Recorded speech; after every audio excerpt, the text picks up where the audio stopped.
Before we begin, I have to issue a content warning. The lyrical content on these songs gets, well, they talk about abuse, particularly on the track 5. But we will cross that bridge when we get there. For now, what's going on, guys? Welcome to another episode of Renegade Jukebox on the Renegade Pop Culture Podcast Network. My name is Mike. I'll be your host for this evening. Joining me, as always, I've got Nick. And this is part 3 of the Machine Head retrospective. So this one is going to be a tough one to discuss. We have the Burning Red.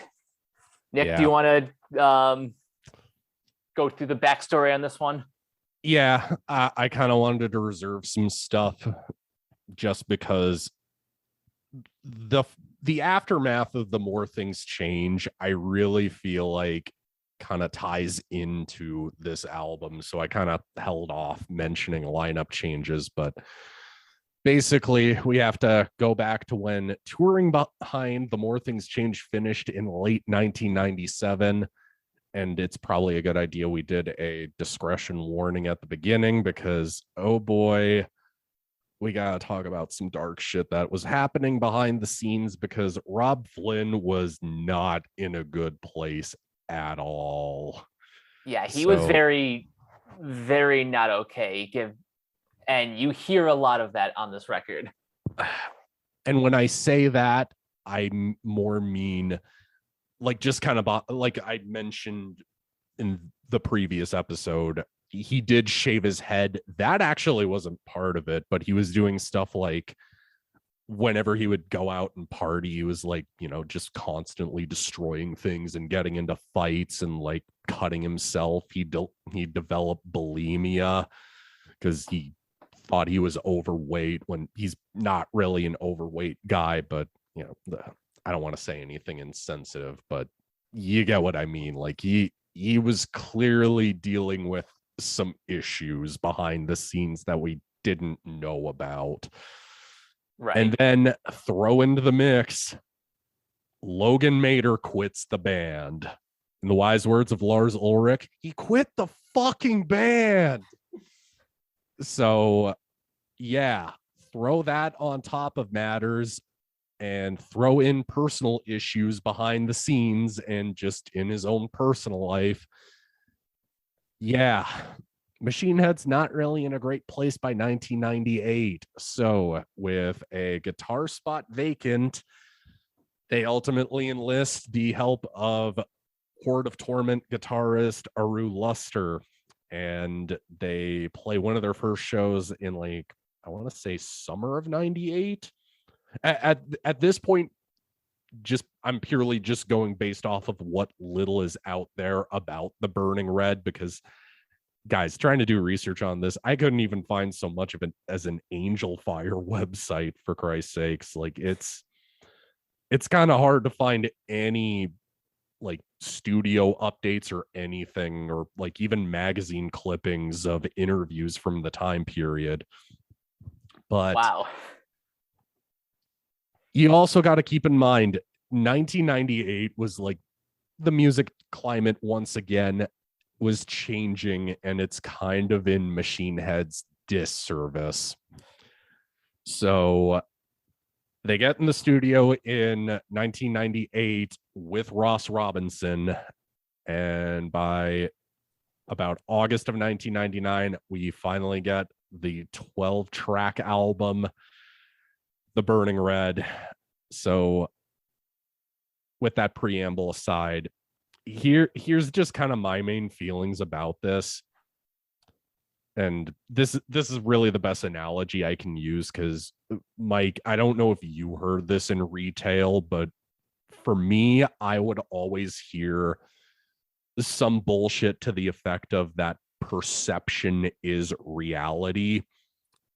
And I've always been the type who's never believed that for a second, just because sometimes people misinterpret things, people misunderstand things. And I say that purely because this album does not benefit from the lead single and its music video. And I really feel like, and we will talk about said song and music video once we get to it in the track listing, but I mean, I really feel like had nu metal not been as ubiquitous as it was in 1999, had the album just kind of existed on its own terms and merits, or just flat out even had a different song and music video be the lead-off single, I think people would look back on this album a little more fondly. I can agree with that. We'll get to the song that should have been the single in a little bit, but first we have to go back to the opening track, which I consider these two one and the same: Enter the Phoenix and Desire to Fire. Yeah, Enter the Phoenix, it just kind of sets the general tone, and I guess it has a little bit of a refrain in the last song on the album. But yeah, Desire to Fire, this is the actual like opening number one song, which Mike, you were surprised I told you this was a Burn My Eyes riff, the opening bit, right? I was like the only way I could have imagined this being incorporated into Burn My Eyes is, so for those who don't know, the song is in like a I think it's a B minor key. It's definitely down tuned to B, but if you transpose this to like, I think a lot of Burn My Eyes was in C. So yeah. if you slowed down the riff, made it a little more chunky, then you could kind of hear the similarities. But through they actually played this pretty much the exact same way they did live. Oh, really?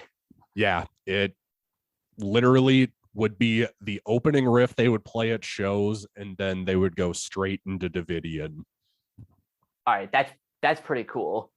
Yeah, so they basically just wrote a song around it, and this is kind of where we add to the whole, I guess, perception that this album is purely and strictly nu metal and sticks to this style, because holy rapping Batman. The rapping did kind of throw me off a little bit, but I'll be honest, it's not quite as jarring as maybe I was expecting. And that's what threw me off. Here's how I'm going to put this, and I'm going to use this on the other track featuring rapping. It's not great, but it's not as, I don't think it'd be fair to compare this to Crazy Town just because Crazy Town is just god awful. But I mean, yeah, this is at least better than that. And it's at least I can kind of tell the lyrics are coming from this could just be my dumb interpretation of it, but I kind of just interpret the lyrics as, look, this is going to be a more personal affair of an album. You can either tag along for the ride with us, or, just stop here and just think that this is a purely nu metal based nu metal album. Which even the breakdown, it wouldn't be too out of place on The More Things Change. I suppose. Like, my main thing is that a lot of people just act like this album was purely designed for the radio. Limp Bizkit was huge at the time, so let's go and chase that sound. Let's make an album that tries to go after what nu metal is doing right now and try to get on TRL. And honestly, just kind of knowing how the rest of the record goes, I don't think that this would have gotten played on even like, I don't know, maybe it would have gotten played like on an indie, more independent minded MTV show, but certainly not TRL. Yeah, no. Also Ginger Snaps connection, because I can't do an episode now without mentioning how great that movie is. Yeah, this song was actually on the Ginger Snaps soundtrack. That's another that's one more reason for me to finally get on the Ginger Snaps train. Yeah, just if you get anything out of this episode, even just the good songs, just go watch Ginger Snaps. It's awesome. Anyways, next song is Nothing Left. This is actually a Dave McClain written song, and this is something that I don't think I mentioned. Did I mention this in the last episode, that I don't think people give Dave enough credit for the songs he writes in the band? I don't know if you specifically said that, but I made sure to bring up just how great of a musician McClain is, and you, in some ways, you can kind of tell that this is a McClain song because the riff sounds very what was the word I used? Percussive. Yeah.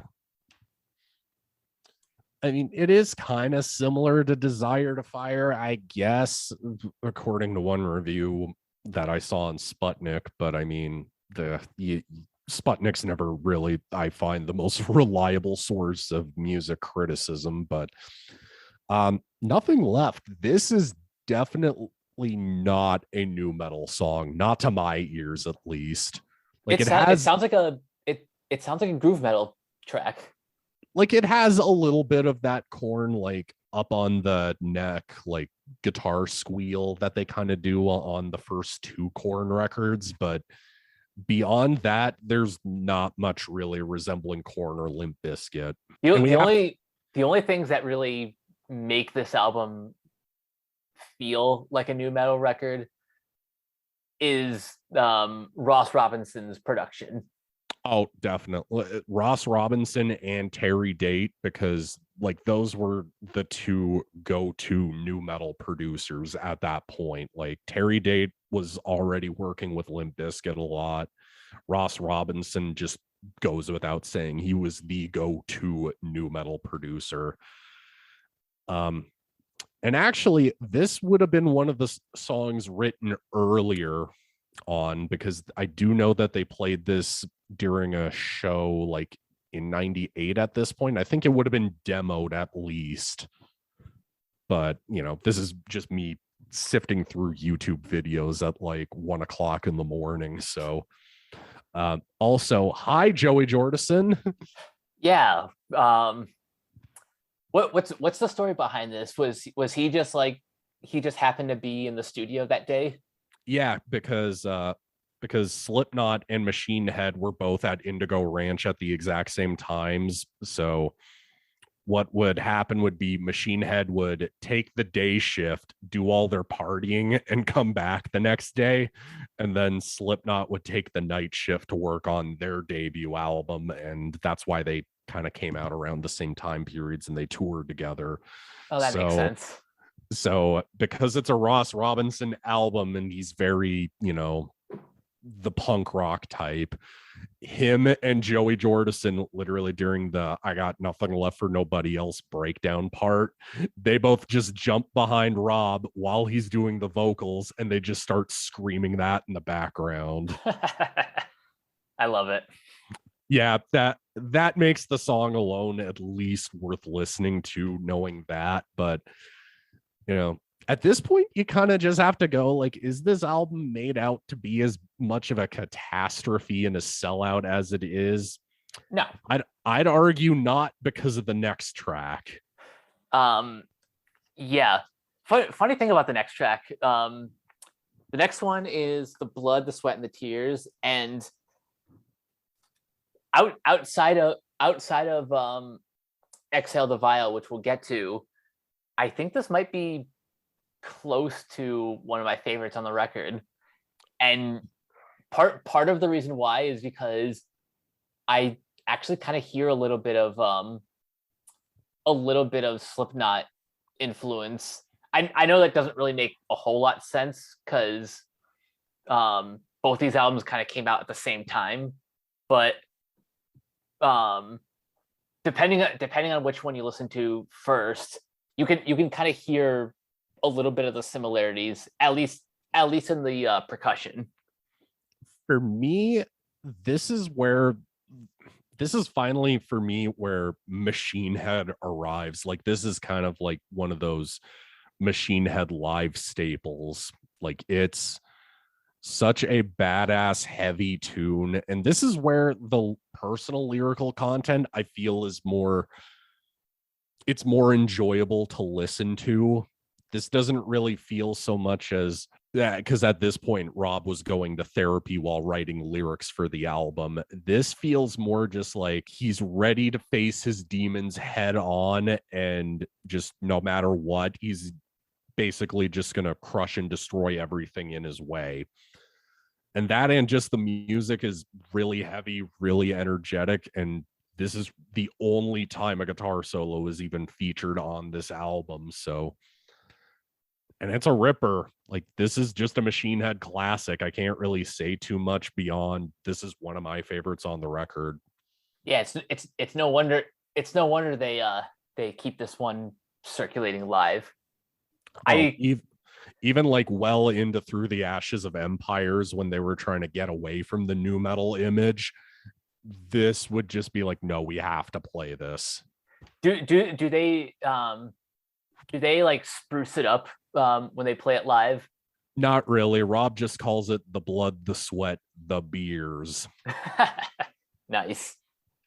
Yeah, every show this is the blood, the sweat, the beers, da-da-da, da-da-da, and that riff's just really fun to play too. So yeah, this song's a killer, easily the best one so far.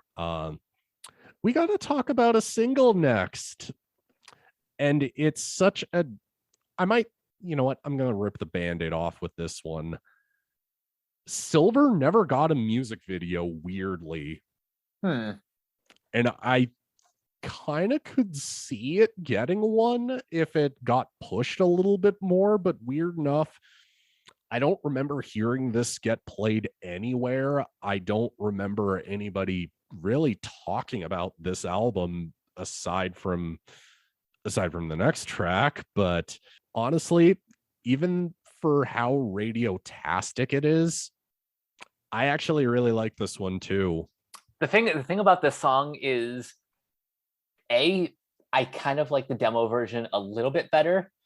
Both are still great, but the reason why songs like this work is because everyone in the band is such a talented musician that they can pull off a slower ballady type song. I don't even know if this could be called a ballad. I'd call it one, sure. Point is, they can pull this off without necessarily selling out. Yeah, it doesn't really feel like a sound compromise, and in terms of the flow of the album, it actually works. This is really also the beginning where, like, beyond just the screamed part at the end of the song, this is the first time Rob's really purely sung on an entire track. And he has a very, very nice clean singing voice. It's not like he's no Freddie Mercury or anything, but it's a voice that works. Like yeah, it's a little more gritty and maybe not the most like in tune, I guess you could say. But I mean, like I just kind of go, I'm not the type that likes whiny sounding clean singing, if that makes sense. And, you know, as personal of lyrics on this song are, and again, as radio-tastic as it is, I don't know, for me, it just works. It just works well in the flow of the album. And I really don't understand how this didn't get pushed more as a single. I know, right? It's so weird. It doesn't make a whole lot of, just from what I've read, and this is going purely based off of an old MTV article back from the year 2000, but it sounded like they just had no plan or desire to shoot a music video for this. So, nah, and And to kind of touch on the demo, no, the demo is just night and day from I have no idea if this was either Ross telling them to change some things around, because it kind of has a little bit of a Tool riff in the demo version, that dun dun dun dun dun dun dun dun. And I don't know if maybe Ross kind of helped them retool it, but I don't know. It's a catchy, good tune. I dig it. Are you ready? You didn't do the Jonathan Davis voice well enough there. Okay. We might as well just rip the Band-Aid off with the next one, because when I said that perception is not always reality, this is really giving me a run for my money and defending my case for saying that, because From This Day is the only song on this album to get a music video, and it's the only song on this album that got pushed to radio. So about that music video. Yeah, we might before we even talk about the actual song, we might as well, I guess, address some stuff about the music video. I was telling you this before we started recording. I don't even think that the red tracksuit is the worst costume in the video. No, it looks. We've talked about this before. How Machine Head has always kind of. They've always had dumbass costumes. Exactly. But the one in this video that takes the cake is Rob in the what is he even wearing, like a silver he's wearing like some like silver jumpsuit, and he's like hanging on some wires. It looks like something out of a goddamn Backstreet Boys or NSYNC video. It's the red tracksuit that people throw the biggest temper tantrum about, but nobody talks about the silver outfit while he's hanging upside down with the spiky hair.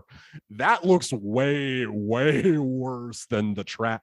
The tracksuit's just a product of its time. That I can go, whatever. Everybody looked stupid in the 90s. But no, this is like, oh, no. Why? And you were the guys opening for Slayer? What the? Good Lord. And then there's the rest of the band, which, you know, they're just kind of doing their own thing. They're not necessarily trying to fit into the new metal crowd. They just except for Dave and his leopard print hair. That's like the one exception. Yeah, I think Adam Deuce just looks normal just because he was like, no, I'm not having any of this. Even in the video, like there are some shots of him just like looking like he would rather be anywhere else. Well, it's because everybody in that video looks like they're auditioning for Coal Chamber. And trust me, that's not a position you want. Oh no. As for the song itself, because we don't want this to turn into just a fashion review show of bad trends in the 90s.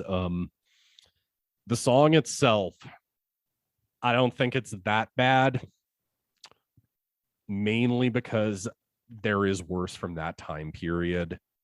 Do I need to remind people that Butterfly came out the same year? Oh God.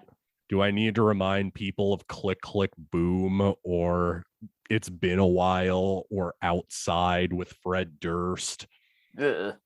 Even with mentioning that one Stained song alone, honestly, Limp Bizkit's Significant Other is better than this song. Issues and even the worst parts of Follow the Leader by Korn is better than this song. There's better and there's worse. I don't think it's the biggest cardinal sin in Machine Head's catalog. It goes down well live. I've seen them twice and they've played it both times I've seen them. So, you know, I think my only takeaway from this song is like, yeah, fine. It's new metal. Like everyone was kind of like swirling in that pool around this time. So they wanted to experiment a little bit with the style. Fine, whatever. Kind of like what I said about Desire to Fire. Rob Flynn is not a bad rapper. He's just not a rapper. So so it does kind of come off a little bit jarring compared to the rest of their catalog and the rest of this album. The only thing I'm really going to add to that is that this and Desire to Fire, this is the only time rapping is even present on the album. So for all of the people thinking this is just radio friendly nu metal, no, your fears literally just go away with those two songs. You can literally skip them and you won't even notice. The other thing too is that they actually edited this song for radio. Like the breakdown itself, they cut that so it would even get on the radio. Huh. Which just kind of adds to this whole attitude that this is a radio-friendly nu metal album, which, oh boy, we'll get to that with the next record. But the only other thing I have to say about From This Day is that I do not recommend this to be your first exposure to Machine Head. No, not at all. And actually, this isn't even...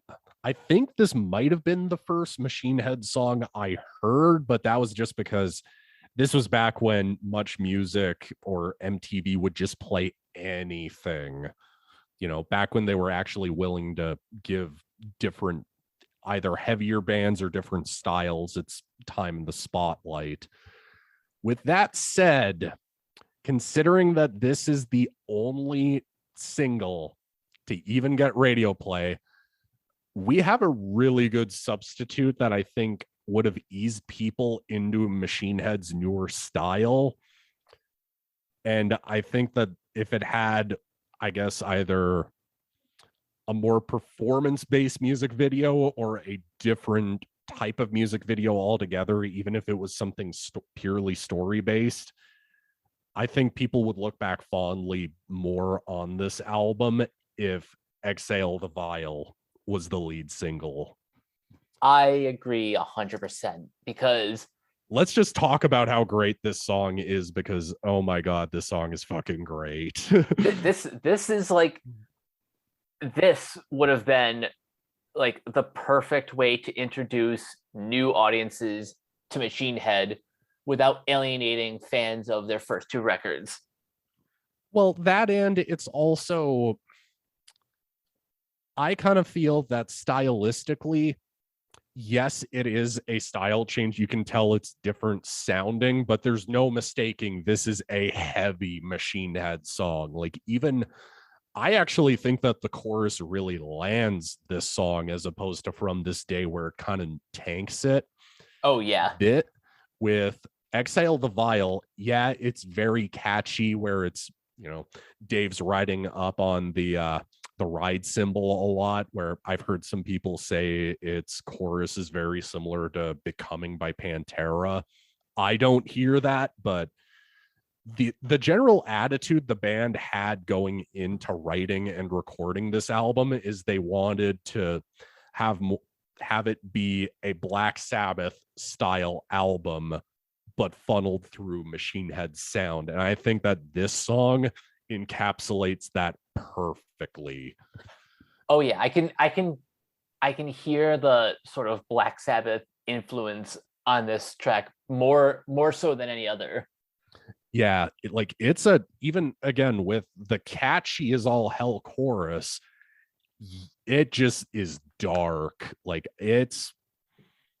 I can't really tell what the song exactly is about in the lyrical content, even just kind of sifting through like songmeanings.com even, but I guess kind of my general interpretation of this is it's Rob wanting to face his demons head on, but he's not sure how he's supposed to. That, yeah, it'll probably take time to, but yeah, this and The Blood, the Sweat, the Tears just kind of makes it feel like, yeah, the lyrical content's a lot more personal, but at the same time, it's very much that Machine Head confrontational attitude they've always had on the previous records.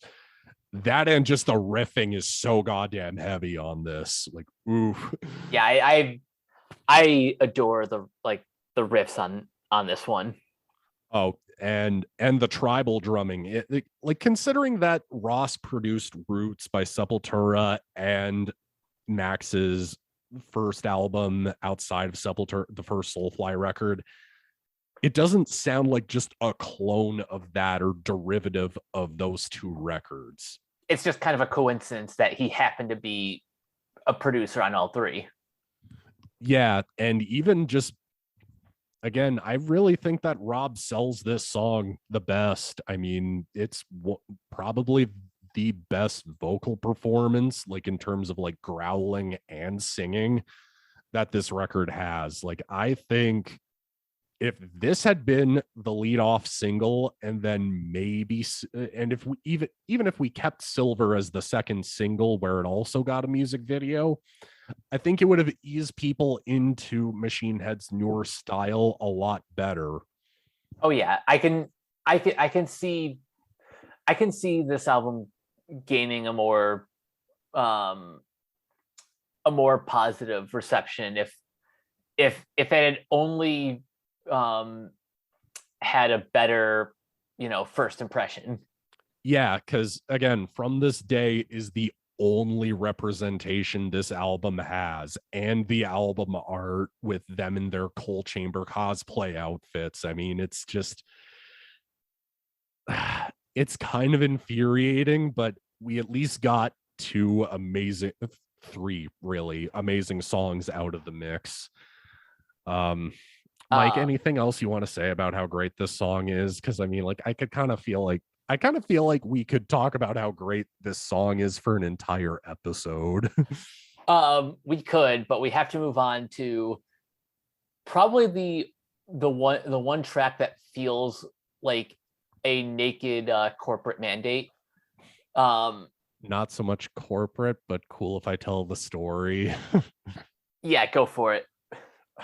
Okay, so the story goes is that Rob has some plans for back when do you remember when Roadrunner Records would have the original version of an album come out, and then shortly after they'd have a digipack version with like a bunch of bonus tracks on it? Vaguely. Okay, well, Roadrunner did that for Slipknot's album, which that's its own can of worms we could talk about if we did a Slipknot episode, purely about Slipknot and not about Joey passing, but you get what I mean. Like,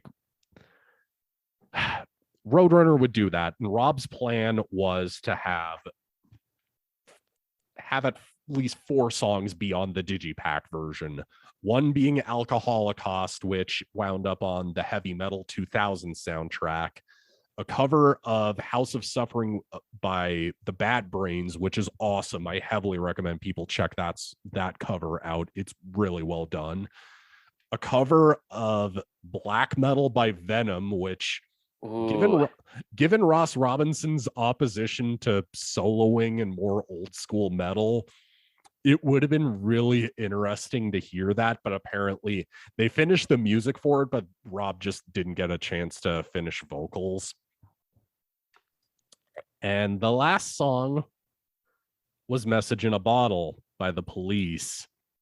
And it was literally just a song either Rob or Aru was messing around with in the studio, and it caught on. And because Faith by Limp Bizkit and Blue Monday by Orgy were big hits, he was like, yeah, you guys gotta record this and put this on the album. And Rob got outvoted. And you know what? I'll be honest, like, I was admittedly kind of dreading this cover at first, but actually getting a chance to listen to it, it's surprisingly really solid. Yeah, that's the main thing. That's the main thing about this cover is that, yeah, it's a good cover. They have their own style. decently implemented enough. I can't really picture growling on top of a Police song. I mean, I couldn't imagine Lamb of God or Slipknot doing a cover of Roxanne, but as funny as that would be to hear, but no, like I can't picture growling on a song by the Police, but it's done decently enough here to the point where it's not insufferable to listen to. But just knowing that this was really meant to be a B-side really kind of messes up the flow of the album. And that's really my only problem with the track and its placement. Otherwise it's not a bad song in its own right. Yeah. All right, I don't have much else to say about this. Let's just jump into the next track, I guess. Yeah, the next one is Devil with the King's Card. Which, hi, Logan Mader diss track. So yeah, as you can imagine, the breakup between the band and Logan Mader was not a pretty one. Yeah, which Wikipedia will tell you he got fired from the band because he showed up to practice high on meth, which, yeah, in interviews he says that he's been sober for a long time, but just everywhere else I've seen, just trying to find information about this album, it sounds like he just wanted to quit the band and just try something different. Yeah, in other words, creative differences. Yeah. And plus, I mean, he wound up joining Soulfly shortly after, and I don't think Max would put up with somebody being drugged up and out of their mind in his band. So, I mean, I have no concrete proof of anything. I'm just purely talking out of my ass, I guess. But the moral of the story is Logan Mader quits the band, and Rob Flynn takes it very, very personally. And this is actually one of the first songs written for the album. Oh, so yeah.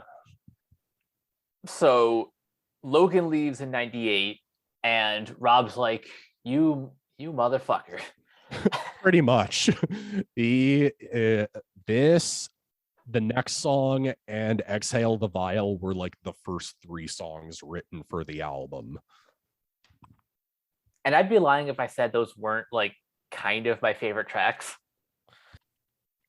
You know what? Listening to Devil with the King's Card again, yeah, it's definitely not a bad song. It's just not one that I revisit that much personally, just because this is kind of where the, I guess, more personal lyrical content, it really starts to, when I say it starts to get to you, I more, not in kind of like a grading kind of way, more just this is really personal shit that's going to a really dark place, and it's just not sitting that well with me, and for me it's just not that fun to listen to a lot. Do you get the feeling of like, should I even be in the room right now, as Rob is kind of like working out his demons? For me, it's just done better on other albums, I guess you could say. I don't know. Just with this, it's very much him still kind of just processing it and dealing with it rather than just kind of that's why I guess I find Exhale the Vial and Blood, the Sweat, the Tears, and Silver for that matter, I guess that's why I consider those my favorites, because it just kind of feels like he's more confrontational. Yeah, more in control, more confrontational about it. Yeah, fair enough. I don't have much else to say about it. Just it's definitely not a bad track. It's not one that I personally revisit all that often. Fair enough. Next one we have I Defy. Hi again, Logan Mader. all I put in my notes of this are Dave McClain, because I listened to like the intro of this, and it's just another example of McClain being very underappreciated. Drummer. Yeah, he is a monster of a drummer, and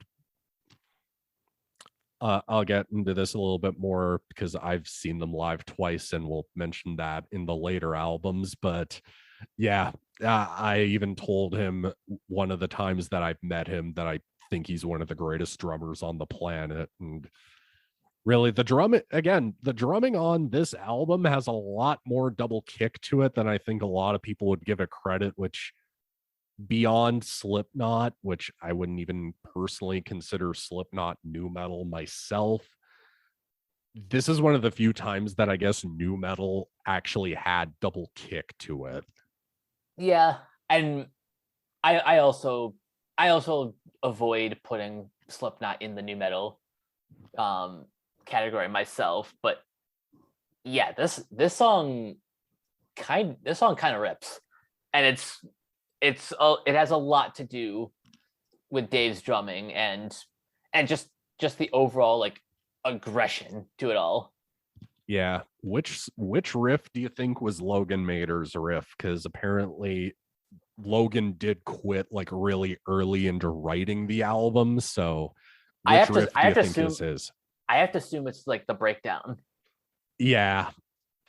I mean, it just makes I don't think he would do something that up tempo or that kind of light sounding. His always just sounds like chunkier and darker. Yeah, that's definitely his style. So considering darker, I guess we should rip the Band-Aid off. Yeah, no more running away from this one. Yeah, full disclosure, everybody, this was the one song that we were not looking forward to talking about. So, Mike, do you want me to rip the Band-Aid off, or do you want to do it?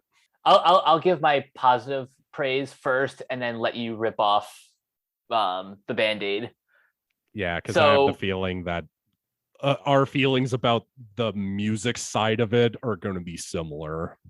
Yeah, musically, like the song rocks, but it's lyrical content that, as I kind of described earlier, it makes you feel uncomfortable, like you're a fly on the wall during one of Rob's therapy sessions. With that said, time for the Band-Aid to come off. If you've heard the song Daddy by Korn, this is kind of like part 2 of that. It's about Rob Flynn as a 5-year-old boy being molested in this garage. And it goes into detail. And it's the way I would describe this is it does what it intends to well, but it's not a song that I could enjoy listening to. Yeah, that adds up. It's not an enjoyable track. Like, nobody I know would like actively return to a song that deals heavily with sexual abuse. Yeah, and it doesn't go to the extent that Korn does, where it's a 10-minute song and at least a good 3 minutes of that is Jonathan Davis crying about the situation. I'll just put it. It doesn't go to that extreme of a situation, but just kind of knowing the lyrical content of the closing track and just knowing that, and huge shout out to the Life is Peachy podcast who did a retrospect on this album with Rob Flynn on it. I heavily recommend people go check that out. Actually, it's super well done. If you want to kill an hour and 20 some minutes, I can't think of a better way to do it by listening to that. But basically, it sounds like in the studio, Rob knew that the song was already going to be a dark and personal one. And actually, the lyrics were supposed to be way more graphic than what they are on the final product. But he gets in the studio, does the song in 2 takes, and ends up collapsing on the ground, passing out. Damn. which kind of adds up after he's just screaming 5 into the mic and it's just echoing, which it just, if this album really wanted to be, quote, lazy nu metal, where it's just, buying into what Ross Robinson does at the end of each of his albums, where it's almost like a therapy session, this album could have been lazy and just closed out with 5. Let's be honest, like, it could have taken that route, but Machine Head clearly weren't lazy with the actual music side of it, because after Rob passes out in the studio and Adam kind of sits with him to, I guess, try to, keep him company, make sure he's okay, Rob goes out and sits outside of Indigo Ranch, and the next day after writes our closing track. Yep, the closer is the title track, The Burning Red. Which, more dark lyrical content, because it's about Rob attempting suicide as a result of what happens in 5.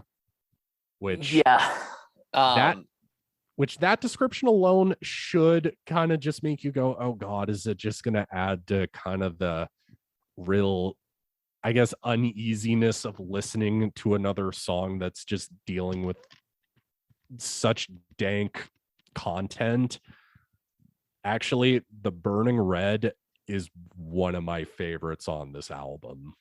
It's honestly a beautiful closing track, and a very necessary one to kind of soften the blow of 5.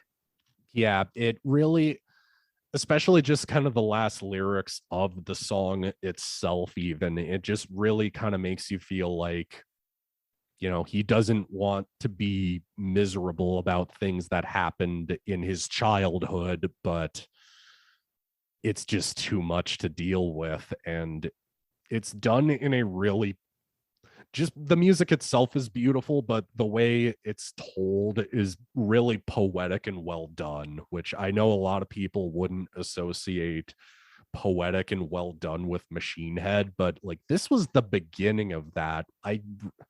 Not to jump too far ahead a lot, because I kind of like talking about the album kind of like as it's coming out, as you're experiencing the band's evolution. It kind of makes sense that this is kind of the inspiration for tracks like Descend the Shades of Night or Now I Lay Thee Down or Darkness Within on later records. It kind of just lays that groundwork in, and without a song like The Burning Red, I don't think we would have those stellar tracks without this stellar track to thank. Yeah, and that's something I wanted to kind of briefly touch on with this record. At the very least, something I've always respected about Machine Head is that, Supercharger notwithstanding, and we'll get to that next time. Oh boy, we will. There's always like something from their past that they've woven into their future records, and I think it's kind of cool when bands do that, as opposed to doing nothing but repeat the same thing album by album, or kind of constantly changing up their style, and basically burning bridges. Machine Head never really did that.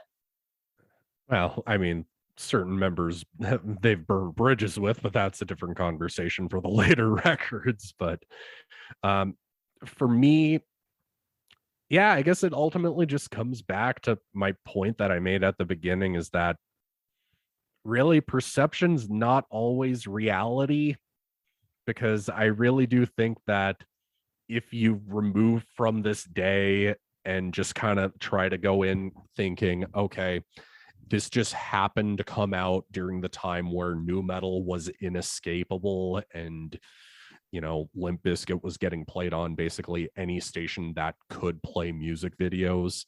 If you try to remove that time period from it and just like focus on the particularly good songs on this album, this really isn't the career train wreck that I think a lot of people love to describe it as.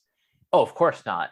And I think maybe the problem might be that this and Supercharger, um, I think some people just kind of like either mix the two albums up or just lump them together as one entity. I think people do that a lot, and we'll definitely touch on that when we talk about Supercharger. This is going to be the worst kept secret, but we'll try to hold our tongues, I guess. But no, with the Burning Red, I just kind of say to people, this is still a heavy record. It still sounds like a Machine Head record generally, but it's just not one of the Machine Head records that I personally revisit the most, which, considering I said the More Things Change is the one that I don't return to that much, I more return to this one's specific isolated moments a lot. Mike, I'm just going to assume our favorite tracks are the exact same, right? They are The Blood, the Sweat, and the Tears, Exhale the Vial, and picking the third one is tough. Because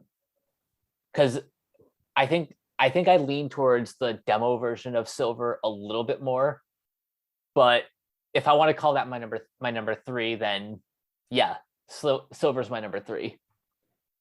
Yeah, I would go with that and the title track. Those are the four that I find I return to the most. Even with 5 being what inspires the Burning Red, given what the title track inspired on later records and how well done that title track is, it still justifies its existence for me. Yeah, But yeah. Love or hate this album, you can't deny that it is very crucial to the band's history. Yeah, definitely. And the other thing to keep in mind too is that I also think that Rob says this on the Life is Peachy podcast, actually, that it's even if we were to just look at the Burning Red purely as a nu metal record, I don't think that this would have gotten away being played on radio stations. Oh, hell no. Like, I don't think that it has the pop hooks of Linkin Park, the achingly personal lyrics from Korn that personally I feel when Korn get more self-loathing, I guess you would say. That's the worst way to put it. So I'm sorry if that sounds super insensitive, but I don't think the achingly personal lyrics, the heavier tone, and the darker sound would have gotten away with being played on the radio the way, say, Linkin Park would. I don't think that there's enough rapping where, Machine Head would be opening for Limp Bizkit or Korn or Kid Rock, which, but no, I do think that even for as dated of elements as this album has, I do tend those kind of people tend to just let that overshadow the actually like really good music that's on the album itself. Yeah. As I said earlier, if you're trying to get into Machine Head for the first time, I wouldn't recommend starting here. This would be like for people who are well versed enough in the band and are curious to hear this moment in time. For me, I would just recommend specific songs, and then if you want to go back and listen to this one in particular, it's up to you. But really, The Blood, the Sweat, the Tears, Silver, Exhale the Vial being the best, and the title track, those are the ones worth revisiting. But I guess before we really get into the next episode, I guess we'll just leave it on this note. So, are Machine Head going to commit to this new style wholly, or are they just going to continue pursuing a more radio friendly sound the way people think this album sounds? We'll just I guess leave it up to the listener. Haha. All right. So until next time, Nick, where can everyone find you online? Super Saiyan Death Metal God on Instagram. Just come like some of my posts. I mostly just post album covers, my Blu-ray collection, and video games. So if you like any of that, go for it. Shoot me some binge likes. And you guys can find me on Twitter at Captain K42. You can check out my quick thoughts on letterboxd.com/Coach K42. And you can find me in all the various Facebook groups just at my name. You can check out Renegade Pop Culture on Facebook and Twitter at Ren Pop Culture. Look for us on Podchaser. Listen to all of our podcasts on Anchor, Spotify, Apple Podcasts, etc. And last but not least, everything can be found at renegadepopculture.com. Need an escape? So do we. That'll do it for this episode of Renegade Jukebox. We will catch you guys later. Peace out.